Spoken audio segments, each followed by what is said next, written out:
सात संगत जी, तानिंगा जी। सात संगत, ये 148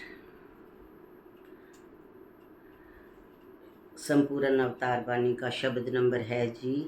इसमें कह रहे हैं, मन दी अग ठंडी नहीं होनी, लखां पेस वटाई जा, दरगाह ही नहीं मन्निया जाना, किन्नी चाल चलाई जा, अंत काल ए करम ही तेरे, तेनू होर फसावनगे, नरक स्वर्ग दी कैदा अंदर तैनू लैके जावनगे, तू कर्मां नू भोगन खातर मुड़ मुड़ जूना पावेंगा, मां दे गर्भ च पुट्ठा टंगिया बंदे तू कुरलावेंगा, हामी तेरी किसे नहीं भरनी, रो रो नीर बहावेंगा, घोड़ा खोता कुत्ता बन बन विच 84 आवेंगा, नाम हरी दा जानन जेड़े उहियो मुक्ति पांदे ने, कहे अवतार गुरु दे सिख ही एदी महिमा गांदे ने। सात संगत, बहुत सुंदर साहिब सच्चे पातशाह कह रहे हैं जी, मन दी अग ठंडी नहीं होनी, लखां पेस वटाई जा। ये मन जो है वो शांत नहीं होगा, मन को शांति नहीं मिलेगी, ये बड़ा चंचल है, ये सहज नहीं होगा। मन बहुत, इसकी जो आग है वो बढ़ती ही चली जाएगी, बढ़ती ही चली जाएगी, कभी मन इधर कभी मन उधर। इसको बंदर की न्याय कहा गया है। ये बहुत तेज चलता है, ये शरीर कहाँ बैठा होता है, मन पता नहीं कहाँ कहाँ घूमता है। कहते हैं ना, माला तो कर में फिले, जीवा फिरे मुख माही, मनुआ चौ दिशा फिरे, ये तो सिमरन नाही। कहते ये सिमरन नहीं होता, ये भक्ति नहीं होती। मन कहाँ, शरीर कहाँ, जीभ कहाँ, हाथ कहाँ, ये भक्ति नहीं होती। मन दी अग ठंडी नहीं होनी, लखां भेस वटाई जा, दरगाही नहीं मन्निया जाना, किन्नी चाल चलाई जा। कहता तू जितनी मर्जी चाल चल ले, दरगाह में तेरी कोई इज्जत नहीं, दरगाह में तेरे को कोई शाबाशी नहीं मिलने वाली, तेरे को दरगाह में कोई रास्ता कोई जगह नहीं मिलने वाली। क्यों? क्योंकि तेरा मन जो है वो सहज नहीं हुआ, वो अभी चंचल ही है। आगे कहे, अंत काल ए कर्म ही तेरे, तेनू होर फसावनगे। जब ये अंत समय आएगा, जब श्वासों की पूंजी खत्म हो जाएगी, तो तब ये कर्म जो है तेरे, जो भी तूने उम्र भर पूरे अपनी ज़िंदगी के सफ़र में जो कर्म करे हैं, ये तेरे को फंसा देंगे, क्योंकि कोई बचाने वाला नहीं है। तूने अपने मन के हिसाब से कर्म करे हैं, जो जिधर जिधर तेरे को तेरे मन ने भगाया, उधर उधर तू भागा, इसलिए तू और फंसेगा। जितना तू इस मन को काबू में रख नहीं पाएगा अपने आप, और जितना तू भागेगा, जितने तू भेस वटाएगा, जितनी तू चाले चलेगा, उतना ही तू फंसता चला जाएगा। नरक स्वर्ग दी कैदा अंदर तेनू लैके जावनगे। सात संगत, पुण्य पाप के हिसाब होएंगे, कितने पुण्य करे, कितने पाप करे, स्वर्ग जाना है कि नरक जाना है, पता नहीं कितने हिसाब होंगे। जो कुछ किसी का धोखेधड़ी से खाया है, फिर जन्म लेगा, फिर वो वापस करना पड़ेगा। इस जन्म में कुछ और हो जाएगा, वो अगले जन्म में, ये आवाजावी जो है ख़त्म होने वाली नहीं है। तू कर्मानु भोगन खातर मुड़ मुड़ जूना पावेगा। कहता अपने कर्मों के हिसाब देने के लिए तेरे को बार बार जून मिलेगी। सात संगत, एक बार मैंने एक बात पढ़ी थी कहीं, वो कहते हैं कि एक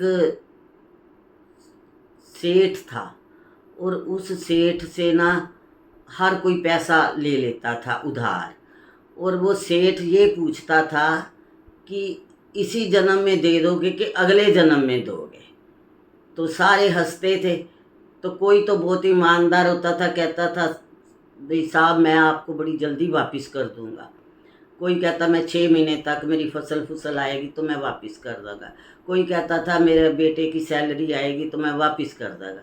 किसी के मन में बेईमानी भी होती थी जहाँ मजाक भी होता था कि पैसे तो वो दे ही देता है, तो वो कहता था कि मैं तो अगले जन्म में करूँगा। साथ संगत एक बार वही सेठ जो होता है कहीं से भैंस खरीद के लाता है और वो तबेले में बांध देता है। वहाँ पर भी भैंसें और भी बंधी होती हैं, जानवर और भी होते हैं। तो वो जो एक चोर होता है जिसके मन में ये बेईमानी होती है कि अगले जन्म में करूँगा, अभी मेरे को इतना उधार दे दो, इतना पैसा दे दो, तो वो जानवरों की भाषा समझता है। वहाँ पे एक भैंस दूसरी से पूछती है, तू कब की है यहाँ पे? कहती मैं ना 3 साल से यहाँ पे हूँ। कहती 3 साल से इसी तबेले में रहती है? कहती हाँ। कहती मैं तो आज ही आई हूँ। तो कहती है फिर तेरा क्या हिसाब था? कहती मैंने भी इस सेठ से पैसे लिए थे और कहा था अगले जन्म में मैं दूंगी। अब ये रोज़ दूध बेच रहा है और अपने पैसे वसूल कर रहा है। सासंग चोर ये बात सुन लेता है और वो समझ जाता है कि पैसे तो देने ही पड़ेंगे, कर्म ने छोड़ना नहीं है, बिल्कुल नहीं छोड़ना। वो आज जा कल जा अगले जन्म में जा पशु बन के, जा बेटा बन के, जा बहू बन के, जा पोता दोता बन के, कोई रिश्तेदार बन के, सखा बन के, साथी बन के, वो कर्ज उतारना पड़ेगा। इसमें यही लिखा है, तू कर्मा दे भोगन खातर मुड़ मुड़ जीव ना पावेगा, तेरे को वापस बार बार आना पड़ेगा। माँ दे गर्भ च पुट्ठा टंगिया बंदे तू कुरलावेगा। साथ संगत माँ के पेट में गर्भ में उल्टा लटका होता है और उस टाइम बड़ी अरदासें करता है, बड़ी बेनतियाँ करता है, बड़ा रोता है, बड़ी मिन्नतें करता है कि एक बार मेरे को बाहर निकालो, एक बार मैं छूट जाऊँ इस दुख से, मैं हर पल तेरा नाम लूँगा। साथ संगत जैसे ही ये बाहर आता है, इसका जो मन है, इसका जो चित्त है, ऐसा दुनिया में लगता है, ऐसा मोह में ये फंसता है, इसको याद ही नहीं आता। कई बार तो पूरी उम्र ही बीत जाती है, उसको बिल्कुल कुछ याद ही नहीं रहता कि मैं क्या वादा करके आया था। साथ संगत महात्मा बताते हैं, पता नहीं ये रूह डरती नहीं है, इस इंसान को डर क्यों नहीं लगता। महात्मा बताते हैं कि जब बच्चा अंदर बन रहा होता है, अभी मांस नहीं आया होता, तो माँ खट्टा मीठा मिर्च वाला नमकीन हर चीज़ खाती है। तो जैसे जख्म कच्चा होता है, उसके ऊपर जरा सा नमक लग जाए तो इंसान तड़फ उठता है। कहते ऐसे ही अंदर वो तड़फता है, क्योंकि उसके कच्चे शरीर पे भी मांस नहीं आया, बिल्कुल कच्चा। नमक भी लगता है, मिर्च भी लगती है, पानी भी लगता है, ठंडा भी लगता है, गर्म भी लगता है, वो बड़ा तड़फता है। और बाहर आके वो सब कुछ भूल जाता है कि मैंने इतनी तकलीफ डाली है। साथ संगत भक्ति का बहुत फायदा है, पता नहीं कितने कष्टों से, कितने दुखों से हमें ये बचा लेता है। हामी तेरी किसे नहीं परनी, रो रो नीर बहाएगा। कहता है इतने आंसू गिरेंगे, उस टाइम तेरा कहीं छुटकारा नहीं है, तेरे को किसी ने तेरी बाजू नहीं पकड़नी, किसी ने तेरे को बचाना नहीं है। क्योंकि हर बात का एक टाइम होता है। जब तेरे को अब टाइम दिया हुआ है मालिक ने, मानुष जन्म दे के आवाज़ें आ रही हैं, बार बार आ रही हैं कि संतों से मिलो, पूरन सतगुरु से मिलो, उठ फरीदा सुत्या दुनिया पालन जा, मत ही वे कोई बख्शा तू भी बख्शा जा। कहते दुनिया में तू इतनी चीज़ें ढूंढता है, खाने के लिए, पहनने के लिए, रहने के लिए, कोई लड़के लड़की की शादी करनी है वो ढूंढता फिरता है, तो अपना कल्याण कर, दुनिया भालन जा, दुनिया में ढूंढ कि कोई मुझे संत मिल जाए, कोई मुझे पूरन सतगुरु मिल जाए और मेरा ये पार उतारा हो जाए। आगे कहते हैं घोड़ा खोता कुत्ता बन बन विच 84 आएगा। अब पता नहीं कौन सा जानवर बन के, कौन सा पशु परिंदा बन के तेरे को अपना कर्जा उतारना पड़ेगा। तेरे को जो सारे पाप किए हैं वो पुण्य में बदलेगा, पता नहीं क्या क्या करना पड़ेगा। नाम हरिदा जानन जेड़े ओयो मुक्ति पांदे ने। कहते हैं जो भी इस नाम को, इस नामी को, इस ईश्वर को, परमपिता परमात्मा को जान लेते हैं, वो फिर इस नरक स्वर्ग पाप पुण्य इन सब से बरी हो जाते हैं।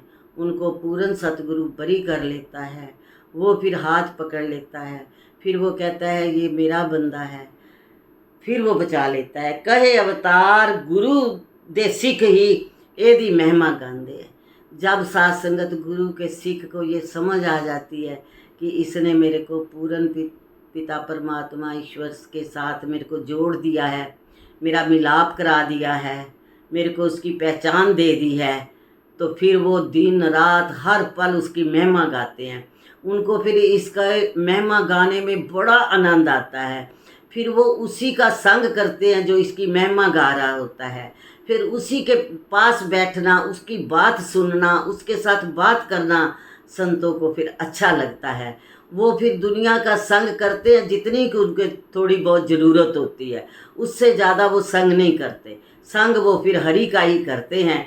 चाहे वो अकेले बैठे तो भी वो सत्संग कर सकते हैं, क्योंकि सत्य हमारे साथ है। सिर्फ एक निरंकार, एक परम पिता ही परमात्मा ही सत्य है। जैसे कहते हैं राम नाम सत्य है, तो राम का नाम ही सत्य है। फिर वो अकेले बैठ के भी कर सकते हैं सत्य का संग, और सत्संग में जाकर भी वो सत्संग कर सकते हैं। सत्संग जब हम अकेले बैठ के करते हैं तो हमारा मन जो है कई बार हमें किधर किधर भगा के ले जाता है। इसलिए साहिब सच्चे पातशाह कुल्लो कुलों के मालिक सत्संग रखते हैं कि इकट्ठे बैठ के करोगे तो फिर तो 1 घड़ी 2 घड़ी 3 घड़ी 4 घड़ी, फिर तो पता नहीं कितना टाइम निकल जाएगा सत्संग करते, और कितना आनंद आएगा साथ संगत। इसलिए पूर्ण सतगुरु ने सेवा सिमरन सत्संग बताया, ताकि इकट्ठे होकर सत्संग करोगे तो बहुत टाइम तक करोगे। सत्संग जब हम सत्संग करते हैं तब हमें कोई भूख प्यास दुख दलिद्र कुछ भी व्यापता नहीं है, उसका आभास नहीं होता। तब हम स्वर्ग में बैठे होते हैं। इसीलिए कहा है कि हमने बार बार सेवा सिमरन सत्संग करना है। सत्संग जी प्यार से कहना जी, धन्यवाद जी।